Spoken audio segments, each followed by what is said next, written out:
She's not gonna stay. She will literally leave. She will go. She's not staying. She's gonna go.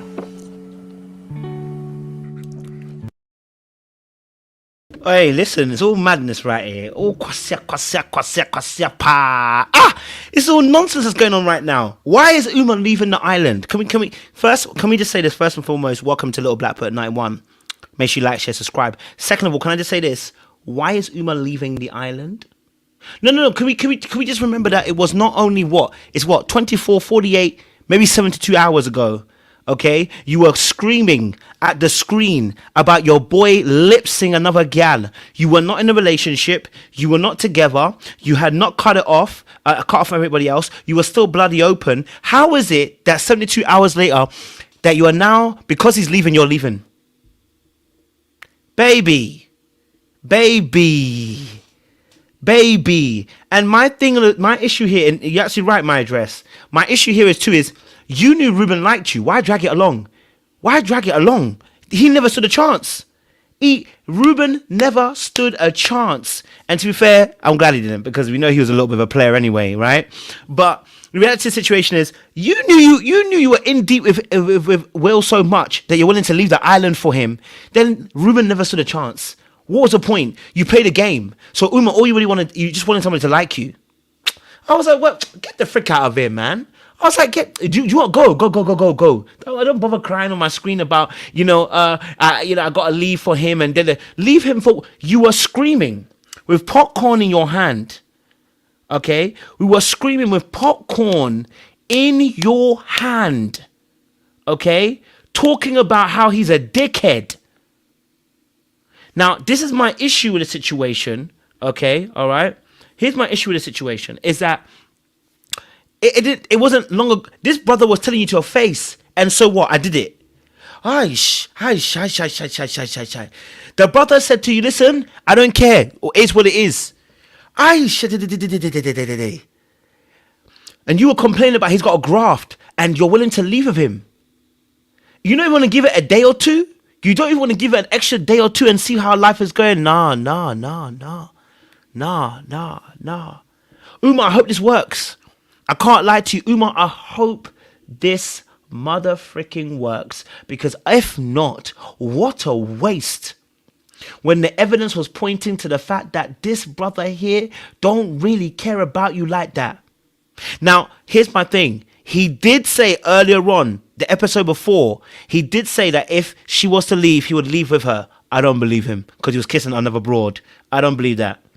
Okay, all right. I cannot believe that. But the sisterhood is down bad. What did I say to you last night? About the sisterhood not having options? Y'all were shooting me last night, and I told you the sisterhood don't have any options. Okay, all right. The sisterhood don't have options, and it's why they end up going to these. They end up choosing these really badass people, right, and going back to them every single time. Matilda's done it, gone back. Uma's gone back as well. You know what I mean? Like, I was like, yo, listen, it ain't gonna work. It ain't gonna work, bro. You know what I'm saying to you? Okay, it ain't gonna work. And that's the real true. It's true, Cadence, as well. Okay, you're right. It's not his it's not her preference. We know that she likes white boys. We know that already. She pretends as if, when she hears Yoruba and she gets excited and tells you, oh, I'm Yoruba. Baby, stop that. Because we know you have a preference for people that are not Yoruba. Okay, all right. We know that already as well. We already know that. We already know that you don't like the brother, so we only that. Okay, all right. We're not mad at it. Like, I was just like, yo. But fair play, she went with him, so I'm not even gonna be mad at it. She said what she was gonna do and she did it, so it is what it is. Next, I gotta talk about Ayo, because he's pissing me off. Sorry, my French God, forgive me, but he absolutely is making my blood boil. Ayo, if you don't go and sit down somewhere and fix the frick up, like, at this point, Ayo's game is not even like, oh my God, like, he's playing the ladies. At this point, Ayo, you make me sick. Like, I can't lie to you. You make me sick. I'm annoyed, right? And here's why I'm annoyed. When you first started with Mimi, okay, it wasn't your preference. But then it happened to that you got on with Jess on Casa Amor. I backed it, okay? I backed it.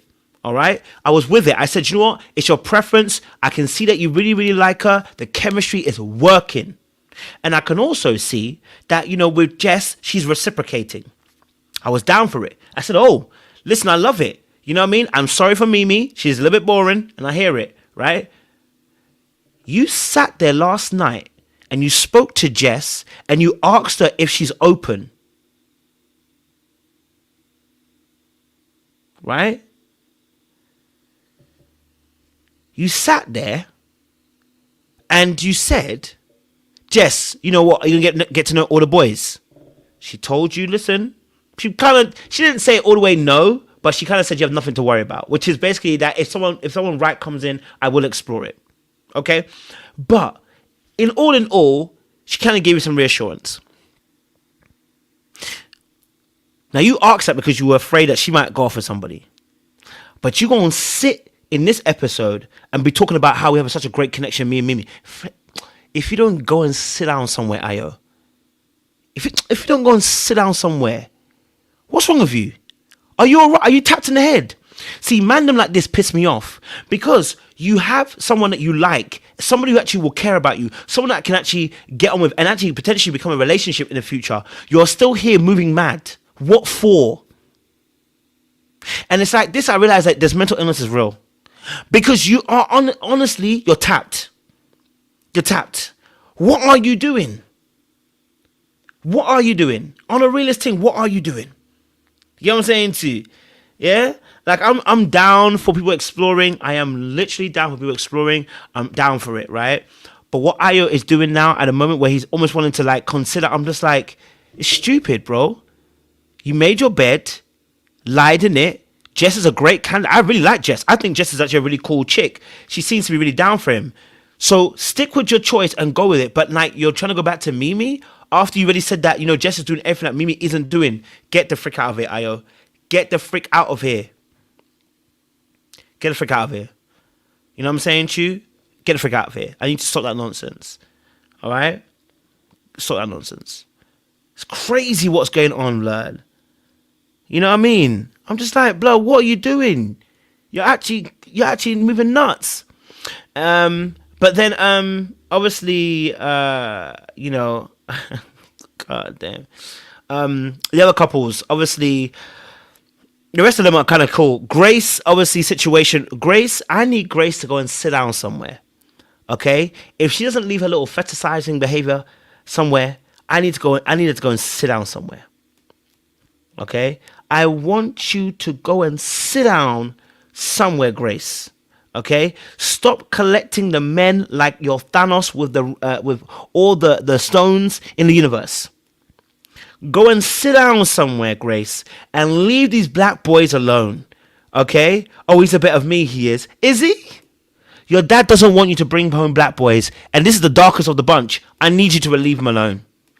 Okay? Leave him alone. Okay? Leave him alone. Leave Josh alone. He doesn't need that danger in his life. Okay? You couldn't handle it when you had Omar. Okay? You couldn't handle it when you had Omar in your hands. Okay? All right? You couldn't handle it. Now you couldn't handle Messiah, and now you're looking for Josh. At this point, I realized that I think Grace just likes to be desired by black men. It's giving fetish. It's giving ego validation from black men liking her. I promise you, because there ain't nothing relational or liking in the real sense of black men. Can't lie to you. Because how can you have so many black men you've come across and not one of them did you want to settle with? But you kissing them and you want to be over them. It's scary. I can't lie to you. We need to talk about that particular behavior. I've told you about this already. I told you about Grace and her pattern of behavior. It's scary that she's willing to she gave up Messiah just to be with Blade, who she knew was boring. It is a fetish, and I need her to let it go. Let it go, Grace. Let it go, Grace. In fact, in the name of Jesus, come out. Fetish of Grace, come out in the name of Jesus. May you find a new home that is not in this woman. Because please, we are tired of it. Okay? You can't take that black man to your daddy. We know this already. Stop playing, babe. You've gone to one too many. Let it go, babe. You know what I'm saying to you? You're not a serious candidate. It's jarring the frick out of me. It's jarring the frick out of me, I tell you. I'm tired of it. I'm tired of her. Okay? Needed to go and sit down somewhere. Okay? How he moved that, yes, I know. Yeah, the recoupling speech that he did. Yeah, the recoupling speech was a bit mad still. I mean, listen, I think because I obviously because we saw the little snippet of conversation with Grace, I don't know if he was trying to play hard to get. I'm not gonna lie to you, I didn't like Josh from when they were in the hideaway. Can I be honest with you? I didn't like Josh in the hideaway. Okay, I did not like Josh in the hideaway. Let me tell you why I didn't like Josh in the hideaway. Because in the hideaway, right? In the hideaway, when they were, him and Mimi were talking, yeah, and then they were kissing, is the way he was saying, "You're so beautiful, you're so bad, you're so this." I said, he lying and capping, because he capping and moving mad. He doing too much. It didn't sound authentic. It did not sound authentic that he was saying he really liked her and that he found her fancy. And also the conversation before that also too, when he was talking about Mimi, I just didn't believe it. It didn't have the authenticity behind it. It didn't have the authenticity behind it. I wasn't with it. I can't lie to you, I wasn't with it. You know, I'm all here to support my black men, but I'll be honest with you, brother, that weren't it. It weren't given. It weren't given. Yeah, it weren't given. I don't like that at all. I think he came in there. Maybe they sent him on a mission. I don't know if he sent himself on a mission or they sent him on a mission. I don't know if it was Love Island sent him on a mission or whether he sent himself on a mission. Whichever way, it wasn't authentic, it wasn't real, and I wasn't with it. If I'm honest with you, it wasn't authentic, it wasn't real, and I wasn't with it. So, to me personally, yeah, I was looking at it and I was like, yeah, that's just the way he was moving is just, yeah, it was, there was something missing from the interaction, to be honest. So I leave that was there. Obviously Jess, her man don't want her. Listen, Jess is the problem. No, see, dada ko, Congo to bongo, bongo to bongo, yeah, whatever. Anyway, listen, look, Jess is a problem. Jess is a problem. Can we talk about Jess for a moment? Jess is a problem. You are the biggest problem because this guy here came in and said, yeah, she's cool, and everything crazy. But the reality of the situation is he don't like Jess because Jess' attitude stinks. That's why Ronnie didn't want you either. And I need you to start looking at yourself, Jess, that you are actually the problem. Your attitude, it is not inviting, it's not nice, it's not cool, and all it ever gives, everybody says the exact same thing, is sexual. Have you noticed that, people? Have y'all noticed that the men always say the same thing about Jess? Oh, I got a sexual vibe, but they don't really actually vibe with her. Yeah, because that's what Jess is offering. There's a lack of emotional connection from the mandem to her. Unfortunately, she needs to work on that. Okay, they need to work on that because it's just literally a sexual vibe. Now, the interesting thing about this is, yes, Hugo then has to go for someone else. Who will he go for? Matilda, which will prove that point that, like I said, that Matilda and him, the conversation was more than just a two conversation they had. There was more to it. It's about to be war. It's about to be war. So it's gonna be interesting. It's gonna be interesting to see how it goes. You know, yeah, definitely, very masculine personalities from both Jess and Liv. They're aggressive in their approaches. That's the point. And their aggressiveness also is possessiveness, and that possessiveness is not cute. I'm sorry, gotta call it what it is.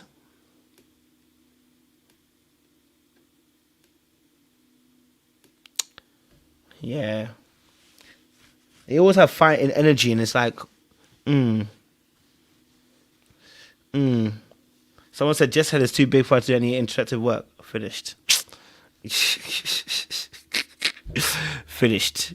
You know what I'm saying to you? So, yeah, that was my personal thoughts. Anyway, listen, that's what I wanted to say today. I'm keeping it nice and short. But, yeah, we will reconvene in the morning for Love Island USA. So make sure you guys like, share, subscribe, click on the bell button for notification of uploads. We appreciate you guys. Stay locked, stay loaded. We'll see you again soon.